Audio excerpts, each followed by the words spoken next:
Hi, friends. We're going to read an information book. This is a true story. The title is The Youngest Marcher, the story of Audrey Faye Hendricks, a young civil rights activist. The author of this book is Cynthia Levinson. The illustrator is Vanessa Brantley Newton.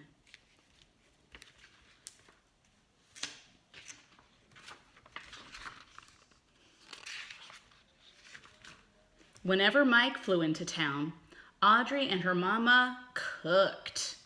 Barbecued ribs, stewed greens, sweet potato souffle, and Audrey's favorite, hot rolls baptized in butter. Other folks knew Mike as Martin or Dr. King. The Hendrickses used his nickname.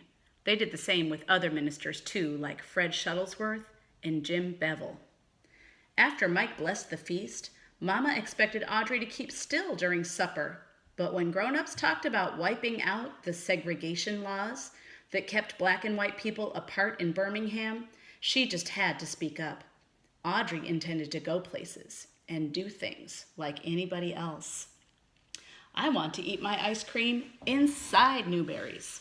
I want to sit downstairs at the Alabama. I don't want hand-me-down school books. But stools at the counter, plush movie theater seats, books so fresh they'd crackle when you opened them, those were for white children. Hush, hissed Mama. 9-year-old children should not speak in front of company, especially ministers like Mike, Fred, and Jim, who were bringing dreams of justice. Audrey knew all about segregation. She knew to pay the driver at the front of the bus, then step off and walk around to the back door, drink from the fountain with the dirty bowl and warm water, use the freight elevator at department stores downtown. Front row seats, cool water elevators with white-gloved operators, laws said those were for white folks.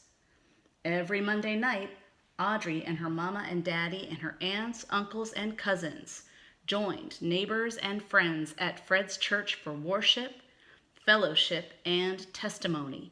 She sang and swayed along with the movement choir, her voice spirited and spiritual.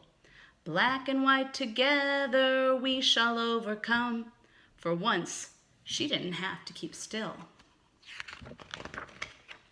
Then came testimonies. White store owners won't hire me. Ku Kluxers chased me. Policemen called me names. The hateful stories made Audrey squirm. She tried to tell her mama, "That's not right." Shh. How could Mama expect her to hush? She had to make things right. But what could she do? When Mike visited Fred's church, thousands of people crowded around her to hear him preach. In a voice as taut as steel cables, as smooth as glass, he intoned, "Segregation is morally wrong and sinful." That's true. Fired up, Audrey sat taller. "An unjust law is no law at all," he proclaimed. Audrey had listened to Mike explain his plan at her supper table and knew what he meant. If a law is unjust, disobey it. Sit down inside Newberry's. Picket those white stores. March to protest those unfair laws. Why, even marching was against the law. Then get arrested. "Fill the jails," Mike exclaimed. "Fill Birmingham's jails so full that policemen can't squeeze in one more person. Pack cells so tight that police will have to quit arresting people for demanding their rights." Audrey just knew Mike's plan would work. She twisted in her pew to see which grown-ups would walk down the aisle, volunteer for jail. But they mostly stayed put, eyes staring at their feet, hands on their knees. Feet, hands, and knees didn't move. "Fill the jails," Mike pleaded, meeting after meeting, but heads shook. All around her, Audrey heard, "No, best not break those segregation laws. Boss man will fire me. Landlord will evict me. Policeman will beat me." If nobody protested, Mike's plan would fail. Police could keep arresting anyone, anytime, for anything, forever. Audrey would never be able to go places and do things like everybody else. One night, Jim announced a new idea. If grown-ups won't do it, fill the jails with children. Audrey leaped to her feet. "I want to go to jail," she declared. Mama looked deep and saw that Audrey's eyes begged. "Please." "Okay," Mama said. Audrey strutted down that aisle. She was going to jail.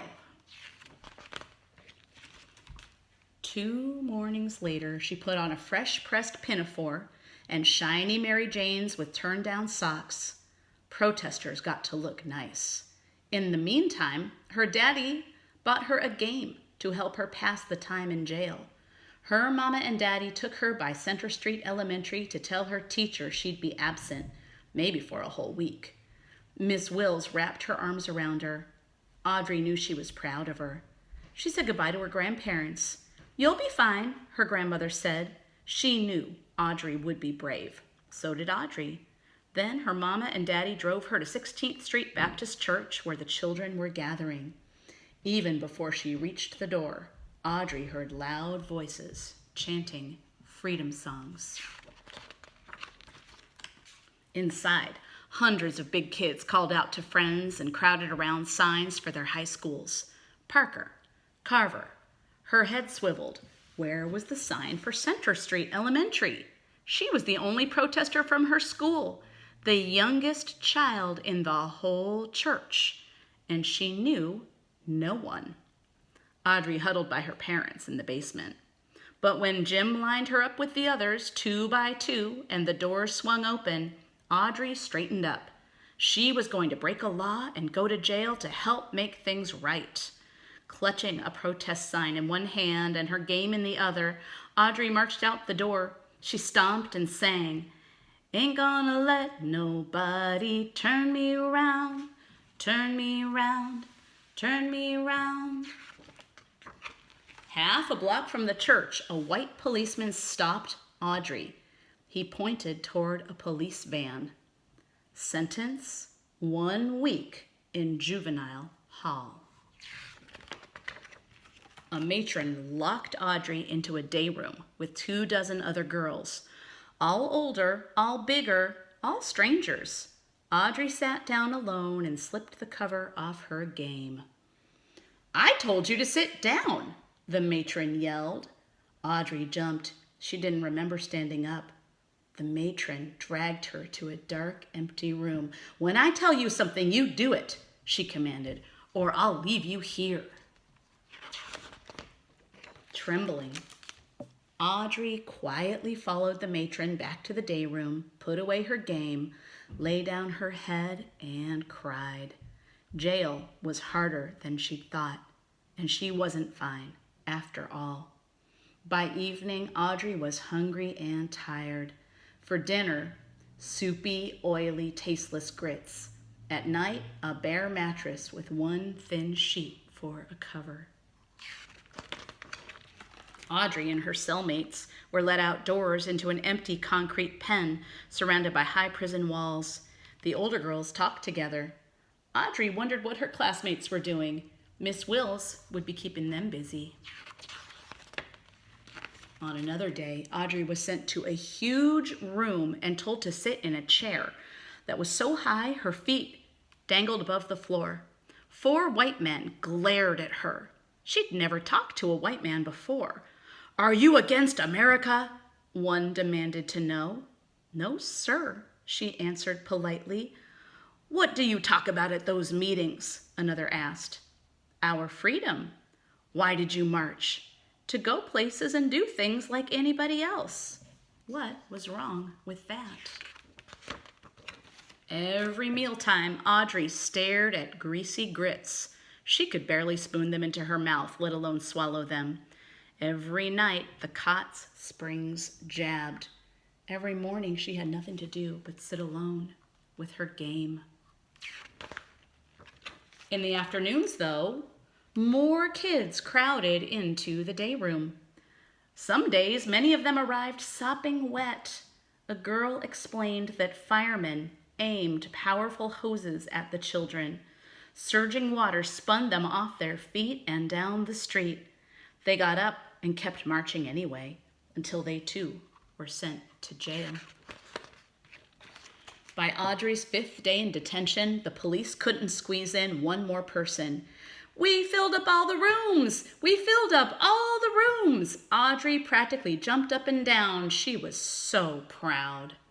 Watching television in the day room, she saw black people stroll straight into stores and restaurants like they belonged there. No one else could be sent to jail. Everything had changed. After 7 days, Audrey went home. Her mama and daddy wrapped their arms tight around her, washed the jail off her, and for dinner, hot rolls baptized in butter. 2 months later, the city of Birmingham wiped segregation laws clean off the books. Audrey licked her spoon clean at Newberry's counter like everybody else. Black and white together, like we belong. And here is a picture of Audrey Faye Hendricks. That's what she looked like at the time that she went to jail to fight for civil rights.